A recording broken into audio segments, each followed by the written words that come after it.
गुरुर्ब्रह्मा गुरुर्विष्णु गुरुर्देव महेश्वरः गुरु साक्षात् परब्रह्म तस्मै श्री गुरुवे नमः।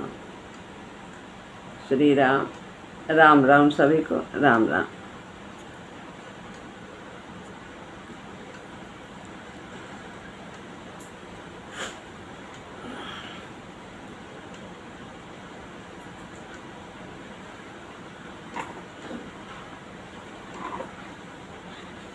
अभी हम लोगों ने सुख के विषय में जाना। 3 प्रकार के सुख, सात्विक, राजस और तामस। अब भगवान श्रीमद् भगवद गीता में 18वें अध्याय में बताते हैं कि संसार में कोई भी प्राणी ऐसा नहीं है कि जिसमें ये 3 गुण न हो। श्लोक है 40वां, 18वें अध्याय का 40वां श्लोक। न तदस्ति पृथिव्यां वा दिवि देवेषु वा पुनः सत्वं प्रकृतिजैर्मुक्तं यदेभिः स्यात् त्रिभिर्गुणैः। न तदस्ति पृथिव्यां वा पुनः दिवि देवेषु वा पुनः।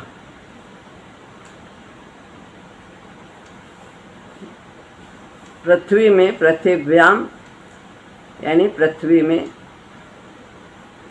वा या स्वर्ग में, दिव्य माने स्वर्ग में, वा माने अथवा, देवेषु देवताओं में, पुनः यानी तथा इनके सिवाय और कहीं भी,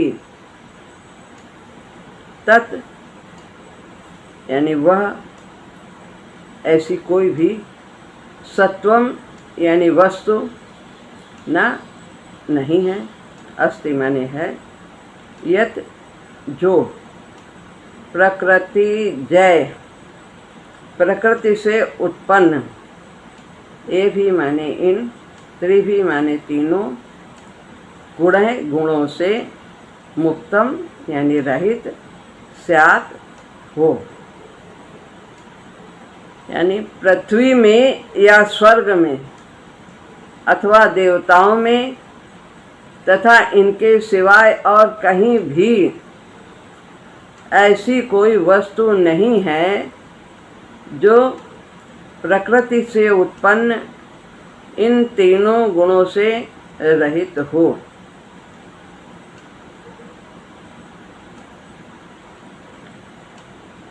न तदस्त पृथिव्याम व दिव्य देवेश व पुनः, इसका अर्थ बताते हैं।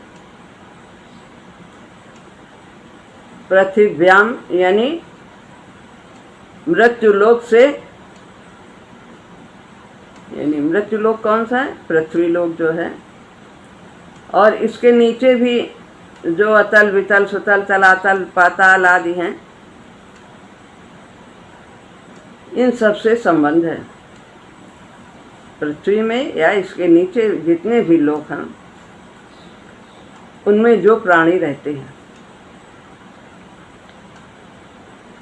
और बताते हैं दिव्य यानी स्वर्ग लोग, जहाँ देवताओं का निवास है, वहाँ का भी।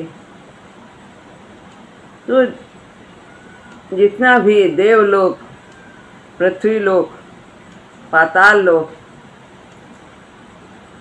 जितने भी ये तीनों लोक हैं, इन सब में देवेशु यानी देवता और जितने भी प्राणी हैं नीचे के लोकों में,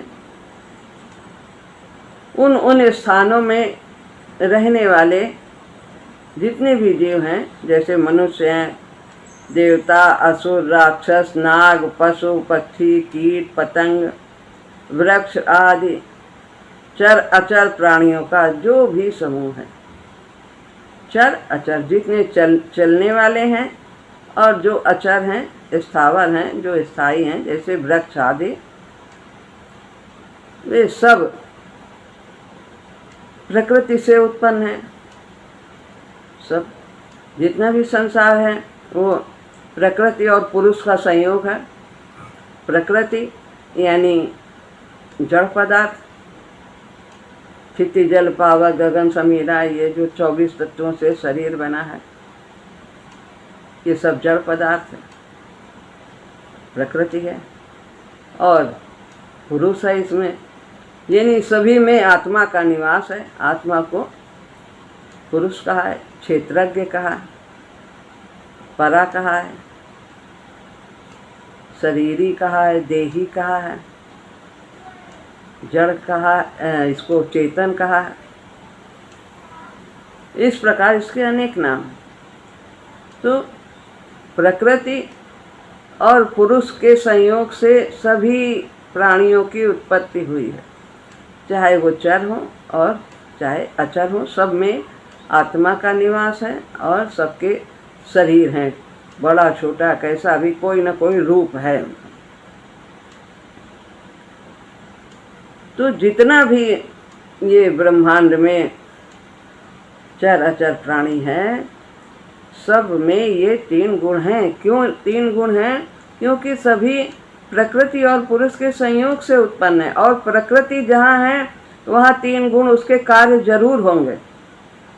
प्रकृति का कार्य है गुण, और प्रकृति है परिवर्तनशील, क्रियाशील, वो सदैव क्रिया में रहती है, उसमें परिवर्तन होता रहता है। तो ये प्रकृति का कार्य है, ये गुण, तीनों गुण ये प्रकृति के कार्य हैं। तो जहाँ प्रकृति है वहाँ ये गुण अवश्य होंगे। तो सब में प्रकृति है, संसार ही प्रकृति और पुरुष का संयोग है। तो इसीलिए भगवान कहते हैं कि संसार में, तीनों लोक में, ब्रह्मांड में जितने भी चर और अचर प्राणी हैं, वे सभी तीनों गुणों से युक्त हैं।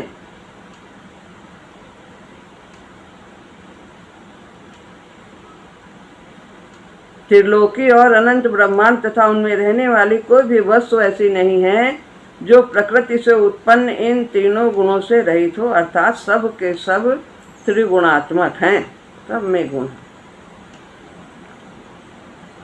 प्रकृति और प्रकृति का कार्य, ये प्रकृति है, जो कुछ दिख रहा है सब प्रकृति है। गोचर दृष्टि जहाँ लग जाई, सो सब माया जानो भाई। जहाँ तक इंद्रियों की पहुंच है वो सब माया।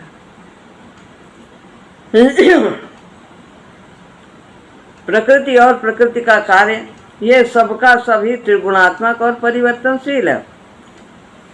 इनसे संबंध जोड़ने पर बंधन हो जाता है। क्या संबंध जोड़ना है? पशु में तो इतनी समझ होती नहीं कि संबंध जोड़ना है कि तोड़ना है, लेकिन मनुष्य में इतनी बुद्धि है कि वो इनसे संबंध ना जोड़े, यानी इन्हें अपना न माने।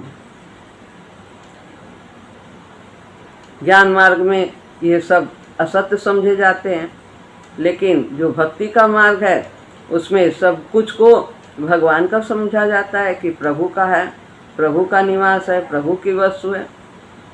दोनों में संबंध नहीं जुड़ता है इस प्रकार से सोच से। ज्ञान मार्गी सोचते हैं कि सब असत है, सब नाशवान है, सत केवल आत्मा है, ऐसा वो विवेक धारण करते हैं और इसको अपना नहीं मानते हैं। लेकिन भगवान का भक्त है वो सब में भगवान का देखता है कि प्रभु की वस्तु है, प्रभु का है, प्रभु ही सब में विराजमान है। तो ऐसा सोचने से दोनों मार्ग में प्रकृति से संबंध वियोग हो जाता है, विच्छेद हो जाता है।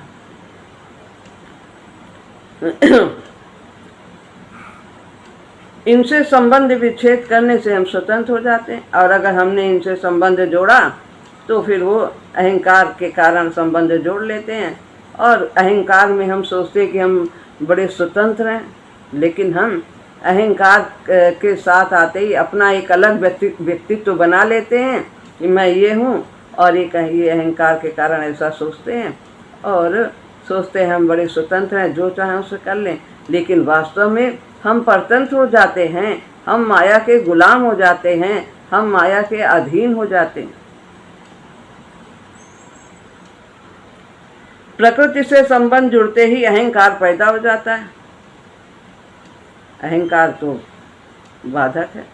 अहंकार आने से व्यक्ति परतंत्र हो जाता है, यानी माया का गुलाम हो जाता है, उसके अधीन हो जाता है। मेरा मन है, मेरी बुद्धि है, मेरी इंद्रियां हैं, ये इंद्रियां ऐसा चाहती हैं, क्या चाहती हैं, आँख क्या चाहती है, कान क्या चाहती है, सब क्या चाहते हैं, और फिर वो उन्हीं की सेवा में लग जाता है, उन्हीं की पूर्ति में लग जाता है। वो सोचता है मेरा मन है, मेरी बुद्धि है, मेरी इंद्रियां हैं, मैं बहुत बुद्धिमान हूँ, और उन्हीं की तृप्ति में वो पूरा समय अपना जीवन ऐसे ही लगा देता है, और जो करने के लिए आया वो नहीं कर पाता। तो इस प्रकार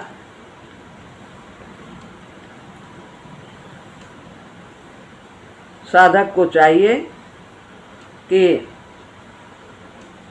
सात्विक जो बातें भगवान ने बताई हैं, ज्ञान, कर्म, कर्ता, बुद्धि, धृति, सुख, इन सबको वो ग्रहण करें।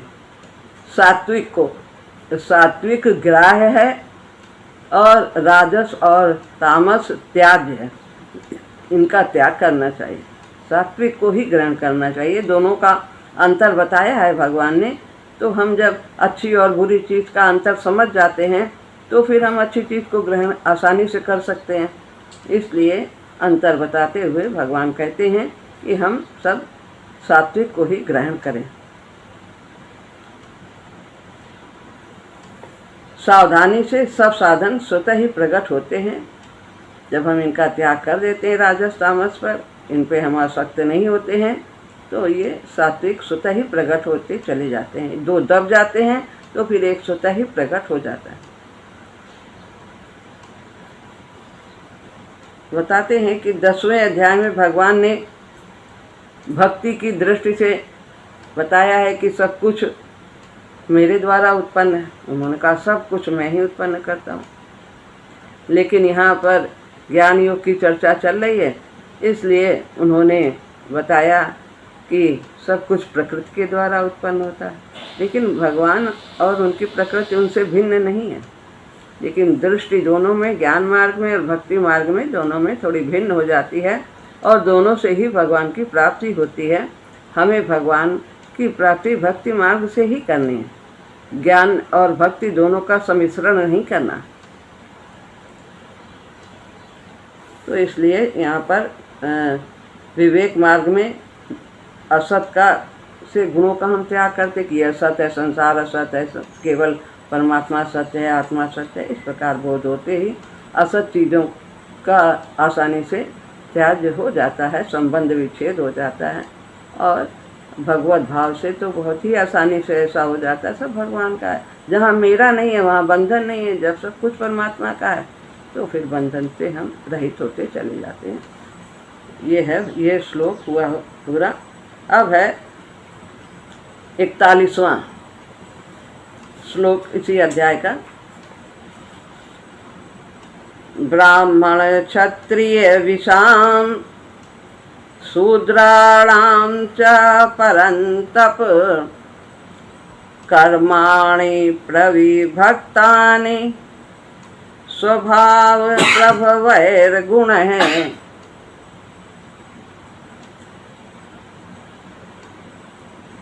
अब भगवान यहाँ सब प्राणियों के कर्मों के बारे में विवेचन करते हैं कि नियत कर्म पहले बताए गए थे, नियत कर्म को करना चाहिए।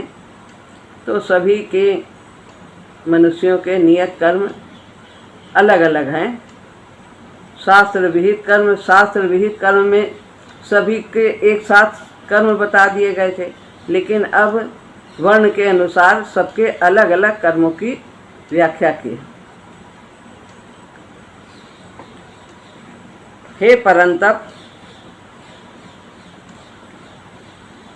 ब्राह्मण क्षत्रिय विषाम, ब्राह्मण क्षत्रिय और वैश्य, चा माने और शूद्रा नाम, और शूद्रों के कर्म स्वभाव से, स्वभाव प्रभव है यानी स्वभाव से उत्पन्न हुए हैं।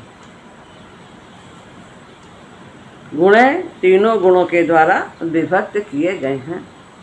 यानी कि हे परंतप अर्जुन, ब्राह्मण क्षत्रिय वैश्य और शूद्रों के कर्म, चारों जातियों के कर्म स्वभाव से उत्पन्न हुए तीनों गुणों के द्वारा विभक्त किए गए। स्वभाव से उत्पन्न होते हैं गुण, जो हम पहले कर आए हैं जिस प्रकार के कर्म, वही जो पिछले जन्मों में वही हमारा जिस भाव से करते वही हमारा स्वभाव बन जाता, वही हमारे गुण विशेष रूप से प्रभावी रहते हैं और फिर उन्हीं के अनुसार वे कर्म करते हैं। तो स्वभाव भगवान कहते हैं चतुर्वर्ण्यम मया सृष्टम, मैंने ही चारों वर्णों का विभाग किया है, चारों वर्णों से मनुष्यों को बांटा है। तो क्या भगवान भेद करते कि इनको ब्राह्मण बना दो, इनको क्षत्रिय बना दो, इनको शूद्र बना दो, इनको बड़ा कर दो, इनको छोटा कर दो? नहीं, ऐसा भगवान ने भेद नहीं किया। भगवान ने गुणों के अनुसार, जैसे उनके गुण थे उन्हीं के अनुसार उन्हें जाति में बांटा है। जैसे स्वभाव के अनुसार, स्वभाव जैसा जिसका था वैसे ही उनके गुण थे। पिछले जन्मों में जैसा कि बताया कि जिस प्रकार से उन्होंने कर्म किए, जो उनके स्वभाव थे उसी के अनुसार उनके कर्मों का विभाजन किया। तो किस प्रकार से उनके स्वभाव थे, क्या क्या गुण थे, तो वो भगवान आगे बताते हैं। ब्राह्मण क्षत्रिय विषाम, यहाँ पर शूद्राणाम च परंतप, ये चारों जातियों का उल्लेख किया है। कर्माणि प्रविभक्तानि स्वभाव प्रभवैर गुण, मनुष्य जो कुछ भी कर्म करता है उसके अंतःकरण में उस कर्म के संस्कार पड़ जाते हैं। कोई शुभ कर्म करता है, कोई अशुभ कर्म करता है, कोई सेवा करता है, कोई किसी को कष्ट देता है, कोई दूसरे का हिस्सा हड़प लेता है, कोई अपना दान करता है, देता है। तो कर्म जैसे जिसके कर्म होते हैं वैसे ही उसका स्वभाव बन जाता है और उन संस्कारों के अनुसार उसका स्वभाव बन जाता है जैसा कर्म करता है।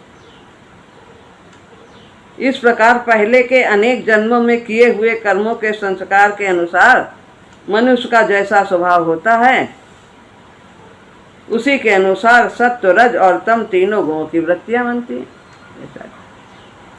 जैसा स्वभाव, अच्छे काम करेंगे तो अच्छा स्वभाव बन जाता है और बहुत भोग संग्रह में लगेंगे तो राजसी स्वभाव बन जाता है और दूसरों को कष्ट पहुंचाएंगे, ऐसे कर्म करेंगे तो तामसी स्वभाव बन जाएगा। उन्हीं स्वभाव को लेकर के वो यहाँ पर जन्म लेता है और फिर वही गुण उसके प्रभावी होते हैं, ज़्यादातर उन्हीं गुणों के अनुसार वो कर्म को करता है। इन्हीं गुण वृत्तियों के तारतम्य के अनुसार ही ब्राह्मण, क्षत्रिय, वैश्य और शूद्रों के कर्मों का विभाग किया गया है। जैसा भगवान ने पहले कहा चौथे अध्याय में कि मैंने ही इनका विभाजन किया है चारों वर्णों का, लेकिन इनके स्वभाव के अनुसार, इनके गुण के अनुसार ही मैंने इनका विभाजन किया है।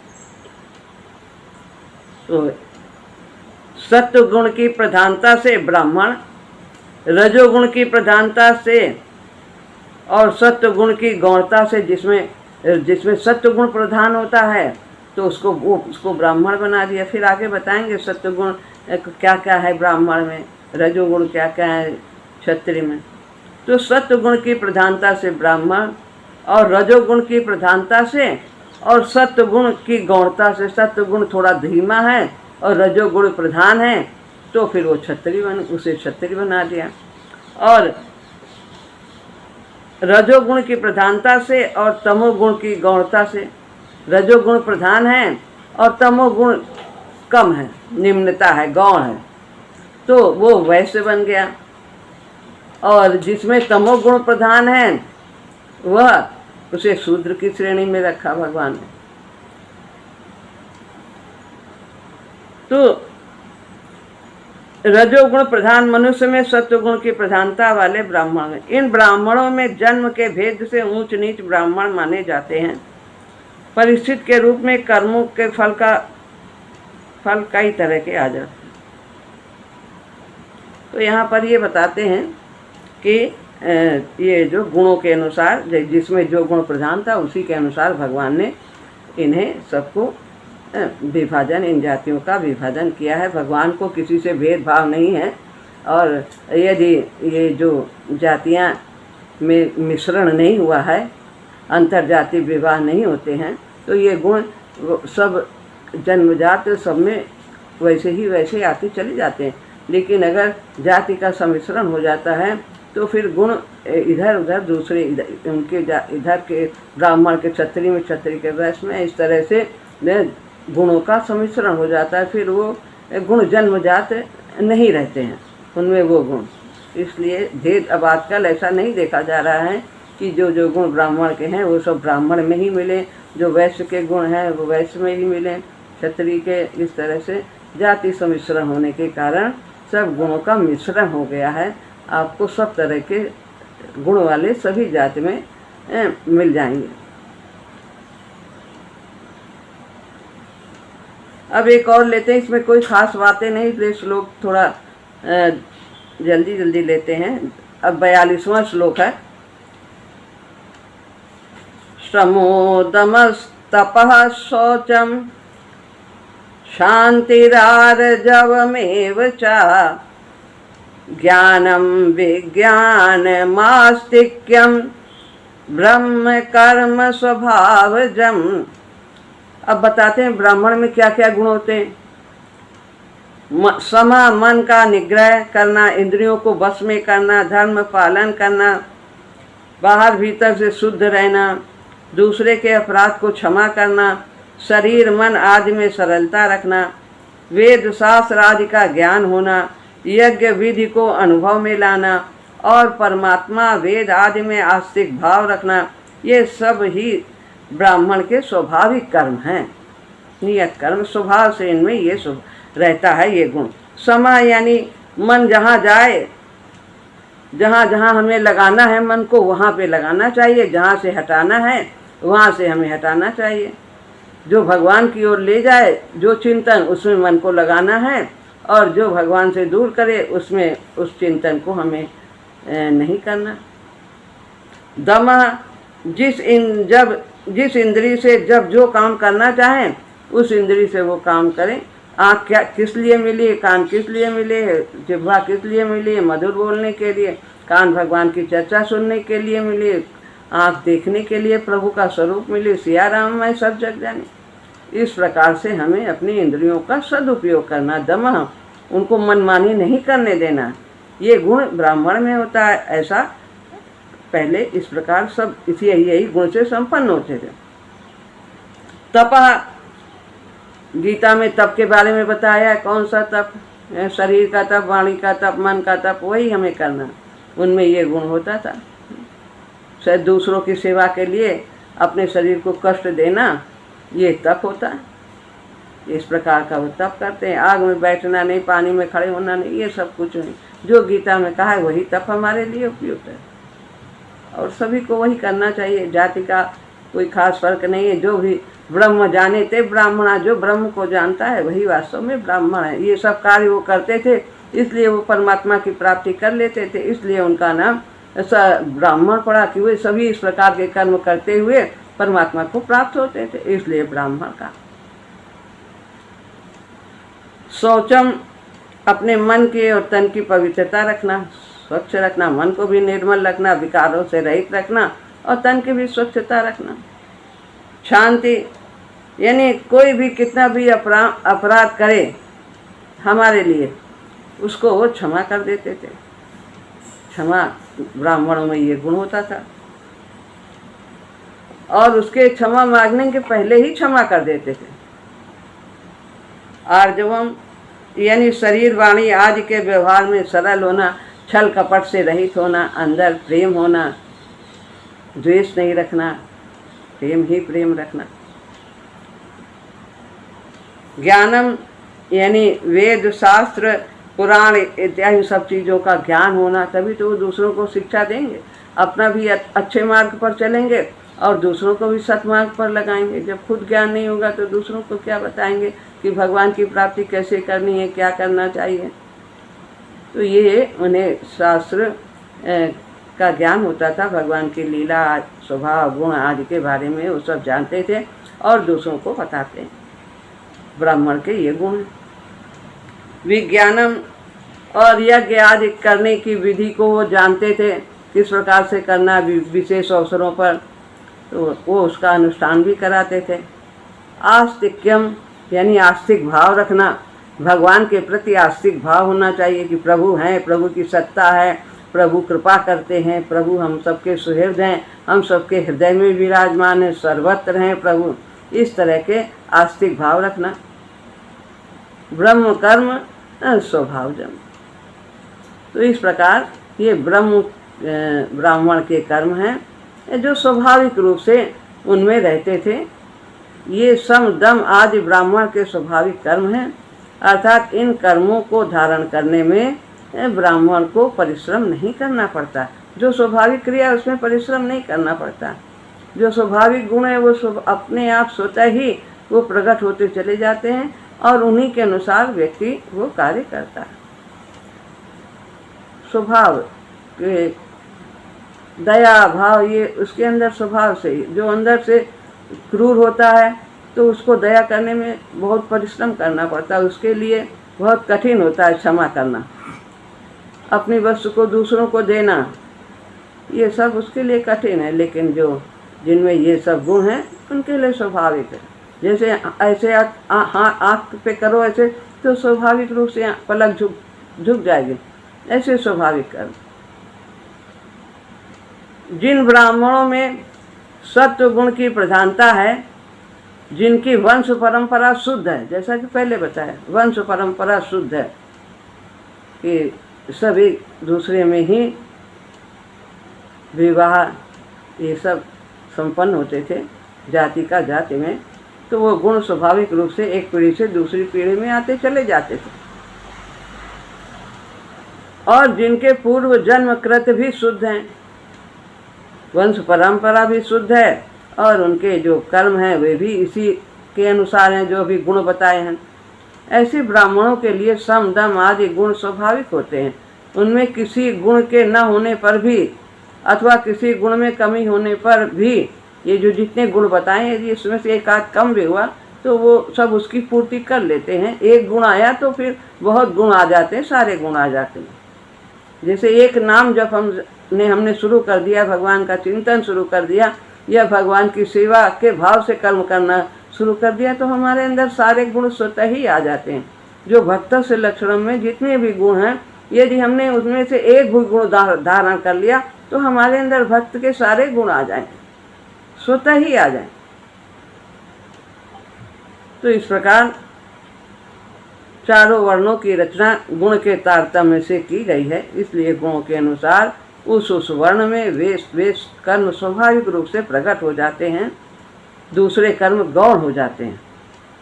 जैसे ब्राह्मण में सत्व गुण की प्रधानता होने से उनमें सम दम आदि, सम यानी शांत, दम इंद्रियों को मनमानी न करने देना आदि, ये सब स्वाभाविक होते हैं। विभिन्न स्थितियों में शांत रहना, समता रखना, ये बताया है ब्राह्मण के कर्म।